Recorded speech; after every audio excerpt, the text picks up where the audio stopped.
My question is, if an Ahmadi Muslim dies in an anti-Muslim society or in a country where there is no more Ahmadi to offer his Janaza prayer, what is the teaching of Islam regarding it? Where there is no Muslim, what the teaching of Islam is going to do there?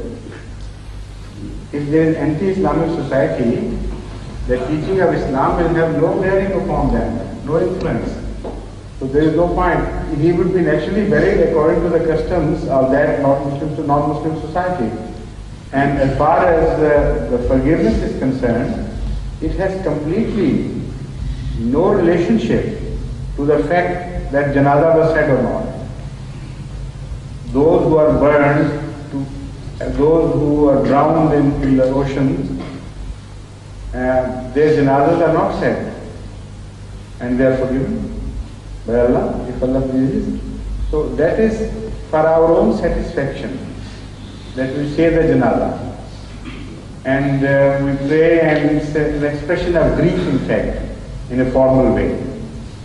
But as far as the dead body or his soul is concerned, he or she are completely in Allah's hands.